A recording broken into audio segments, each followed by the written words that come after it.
Hello friends, welcome to Knowledge House.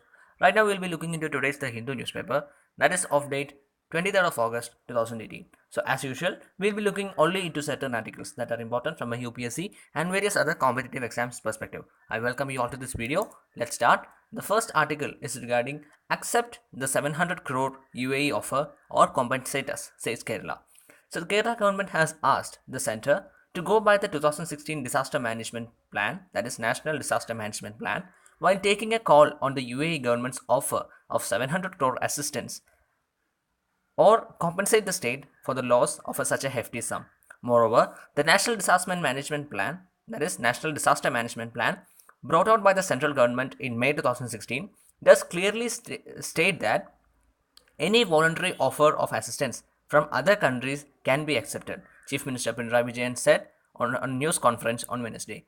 The relevant section of the chapter on international cooperation of NDMP, that is National Disaster Management Policy, reads, as a matter of policy, the Government of India does not issue any appeal for foreign assistance in the wake of a disaster. However, if the national government of another country voluntarily offers assistance as a goodwill gesture in solidarity with the disaster victims, the central government may accept the offer. The Ministry of Home Affairs, Government of India, is required to coordinate with the Ministry of External Affairs, which is primarily responsible for reviewing foreign offers of assistance and channelizing the same. So currently there is a tussle between the government of Kerala and the central government regarding Kerala recently was affected by a very large flood in which more than 300 people were more than 300 people lost their lives. So Kerala alleges that center was not ready to give any assistance. Like the center was not willing to give the assistance like the same way they did for Kashmir and various other states. And also, Kerala was getting, or the UAE offered the government of Kerala rupees 7,000, an assistance of rupees 700 crore. And currently, the central government says that the state has its own resources to get back or revive from the disaster. So, various kinds of statements are being made by the central government, such a way that the assistance, whatever assistance is getting to Kerala from abroad, is being blocked. So this is the crux of the background information regarding the same, and this is what has been the response from the Kerala government. Anyway, let's see how Centre has responded to the same. That we will read in the coming part of the analysis. We are moving on to the next article. It is regarding India-Pakistan ties. So recently, or 2 days before, and yesterday also, we read articles regarding the political side of both India and Pakistan ready to engage in state. To, that is, they were ready to start their political engagements and to find solution for their problems, including Kashmir issue. So currently, China has also welcomed the moves by both India and Pakistan, saying that India-Pakistan ties is key to the regional stability. We welcome the positive remarks made by the Indian and the Pakistani leaders on improving their bilateral relations. That's what the Chinese Foreign Ministry spokesperson Lu Kang said at his regular media briefing.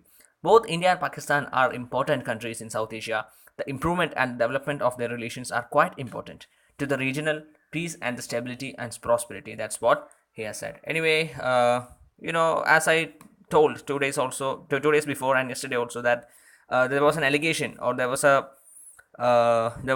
expert analysis from the various parts of the various spheres of the experts, that the Imran Khan government will be a puppet of the Pakistani military, who is the real power holder in Pakistan. But currently, we saw certain developments from Imran Khan's side that he was ready to engage with India, and also since 2019 the election is up. So it was also said that the central government will not engage with Pakistan relating to Kashmir and all that.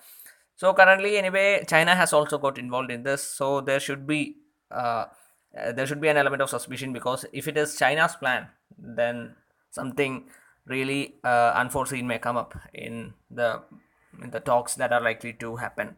Anyway, let's hope for the best. Let's hope that everything will be positive. So we are moving on to the next article. It is regarding the Supreme Court. Again, the Supreme Court shocked at 2 lakh missing children. So, in a 2016-17 survey commissioned by the Union Ministry of Women and Child Development, shows that 4.73 lakh children reside in care homes nationwide. However, the number of children in care homes came down to 2.61 lakh in the data submitted by the center before the Supreme Court in March 2018. The data were gathered by the center from the states. So the bench noticed that the bench of Justices Madan B. Lokur and S. Abdul Nasser and Deepak Gupta said they found the disparity very, very disturbing. And the children, we are not just numbers. It shows us how serious the problem is. What is to be done? It makes us feel very sad that children are treated only as numbers. They too have a soul. They too have a heart. That's what Justice Lokur said when amicus curiae Aparna Bhatt pointed out the discrepancy. We do not know what happened to the balance 2 lakh children. Either the childcare homes have given an inflated number of children to get more funds for, or these children are missing. That's what Justice Lokur observed orally. The bench proposed to set up oversight committees at the national and state level to monitor the functioning of childcare homes, and the council for the center sought time to seek instruction and suggestions. Anyway, this is a very huge issue because trafficking is a really a global menace. And I recently mentioned on some other day I recently mentioned about a TED talk in which an Australian citizen who was serving in Rwanda came up with something similar of this. And what happened was the children are always harassed at homes despite having the government support of more than enough money.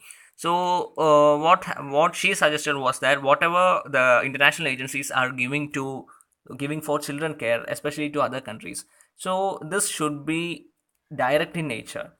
We should not give that money to the and also another thing to be noted here is that whenever the children are brought at children home and when they develop to their higher ages, there is a high tendency that they won't be like socially fit, and chances are more that those children are likely to have some antisocial notions and all that. So definitely it is more important to stay or to keep such children as close as to their family for the proper social and other such developments. So definitely what the talk proposed was that it should be directly given to a cluster of villages or cluster of homes rather than donating directly to the to a particular children home. So that's all important about that. I was just sharing an idea regarding the same.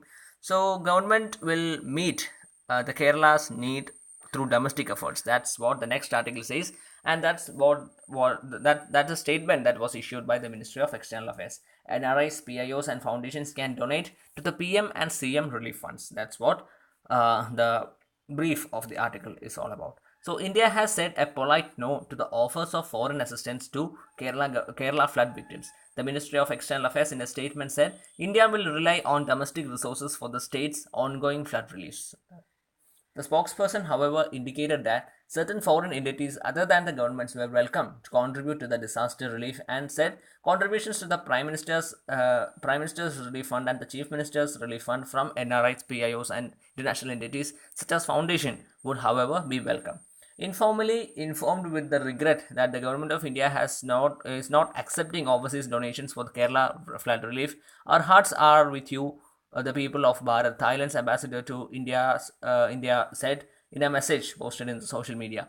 However, the official that is the government of India's official position is in accordance with the existing standpoint regarding the foreign assistance, which stem from the fact that India is capable of dealing with natural calamities. However, after all these things, the Crown Prince of Abu Dhabi has said that his country is providing support to Kerala through institutions. So let's see how things are going to evolve. And also, in addition to this, Kerala has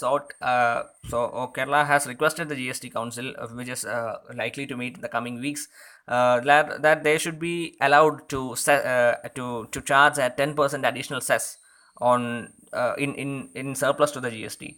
So definitely there is a concern here because if GST Council approves the same, it will set a precedent. And whenever something of that sort happens to any other states, considering that India is an ecologically and there are more number of ecologically sensitive and geologically sensitive zones in India, it should be kept in mind that if a request of Kerala is granted, that is, if if the GST Council approves the request of Kerala to charge a 10% additional cess above GST, then this definitely sets a precedent, so that any such or all such states in future will definitely ask for such request. So this will definitely, or this will distort the idea behind GST, that is one nation, one tax. So let's see how GST Council is going to tackle this issue.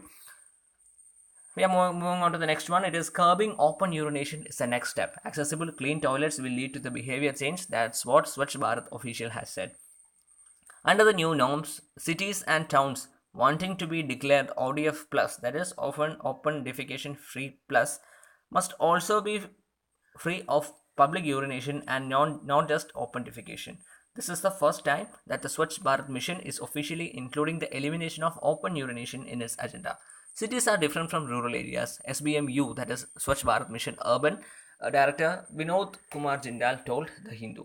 So, in the case of urban areas, the problem is not of the usage but of the availability. In cities, if toilets are available, clean, and accessible, people will automatically use them rather than using the road. The original ODF protocol issued in March 2016 said a city or a ward is notified as an ODF city or an ODF ward if at any point of the day not a single person is found defecating in open. So far, there are 2,741 cities that have been certified as ODF based mostly on the third-party verification of toilet construction. The new ODF Plus issued last week says that a city, ward, or a work circle could be declared ODF plus if at any point of the day not a single person is found defecating or urinating in open, and all community and public toilets are functioning well and well maintained. And there will be an additional ODF double plus, that is ODF plus plus protocol, adds the condition that the fecal sludge or septage and the sewage is safely managed and treated with no discharging or dumping of untreated fecal sludge or septage and sewage in the drains, water bodies, and other open areas. Urination has always been implied as a part of the ODF agenda, said Mr. Jindal. That's why there is a subsidy for urinals, not just toilets. Anyway, let's see. People will cooperate. There will be a behavioral change and all that. Let's hope for the best. Yeah, moving on to the next one. It's regarding the finance ministry and the public sector banks. So, finance ministry to the PSB CEOs has said, check NPA frauds or face action. Bankers to attract IPC section if they fail to report the violation. In a stern warning to the bankers, the finance ministry has asked chief executive of the public sector banks to check all NPA accounts exceeding 50 crore for fraud, else face criminal conspiracy charges according to the official sources.